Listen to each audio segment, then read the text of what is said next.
আজকের ভিডিওটা শুধুমাত্র তাদের জন্য যারা কিনা বাইক কিনবেন বা কিনতে চাচ্ছেন। তবে আপনি যখন একটি বাইক কিনতে যাবেন অবশ্যই অনেক চিন্তা ভাবনা করে একটি বাইক কিনবেন, কারণ যখন কিনে ফেলবেন সাথে সাথে কিন্তু আপনি বিক্রি করতে পারবেন না। তো যা করবেন অবশ্যই চিন্তা ভাবনা করে করবেন।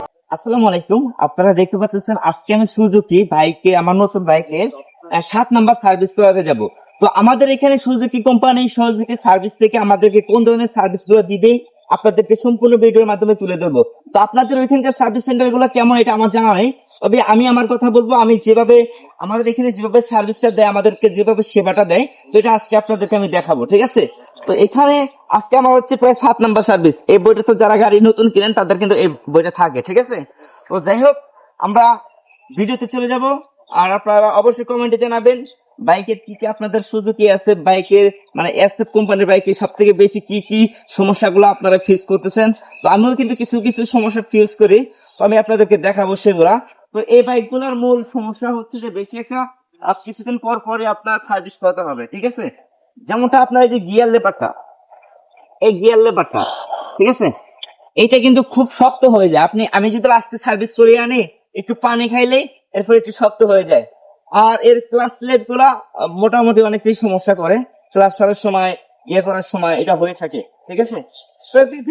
বাইকের তো সমস্যা থাকবেই, সমস্যা তো সমাধান আছে। তো এই জন্য আমরা চলে যাচ্ছি শোরুমে। তো আপনাদেরকে আজকে দেখাবো আমাদের এখানকার সার্ভিসটা কেমন হয়, আপনাদেরকে সরাসরি শুনে দেবো।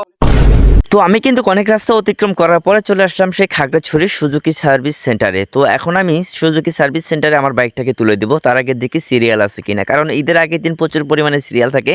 তো এটা হচ্ছে সেই সুজুকি সার্ভিস শোরুম মোটরস। তো এখান থেকে আমি নতুন নতুন বাইকটা কিনি, এরপরে এখানেই সবগুলো সার্ভিস করাই, কারণ তাদের কোম্পানি থেকে বাইকের সার্ভিস করার একটা সুযোগ সুবিধা দিয়েছে, ফ্রি সার্ভিস এবং কি পেড সার্ভিস। তো আমি কিন্তু দুটাই করাই, কারণ আমার বাইকের যত্ন আমি ঠিক মতোই নেই। আমার নিজের থেকে কিন্তু আমি আমার বাইকের যত্ন খুব বেশি একটা নেই। তো দেখতে পাচ্ছেন এখানে কিন্তু অন্য একটা এসএফ এবং কি মনোটর বাইকের সার্ভিসিং চলতেছে। তো এগুলো শেষ হলেই কিন্তু আমার বাইকের পালা। তো এরপরে কিন্তু আমি আমার বাইকটাকে সার্ভিসিং এর জন্য প্রস্তুত করলাম। তারা কিন্তু অবশ্যই খুবই সুন্দরভাবে সার্ভিসিং করে দিচ্ছে। আর বিষয়টা হচ্ছে যে একটু সমস্যা থাকার কারণে আমি আজকে সার্ভিসিং এর ফুল ভিডিওটা আপনাদের মাঝে তুলে ধরতে পারলাম না। তো নেক্সট পরবর্তী একটা ভিডিওতে আমি ফুল সার্ভিসিং ভিডিওটা আপনাদের মাঝে তুলে ধরবো ইনশাআল্লাহ। তো আপনারা আমার চ্যানেল এবং কি ফেসবুক পেজটাকে ফলো এবং কি সাবস্ক্রাইব করে দিবেন। নতুন নতুন আপনারা কোন ধরনের ভিডিও চান অবশ্যই আমাকে জানাবেন। ধন্যবাদ।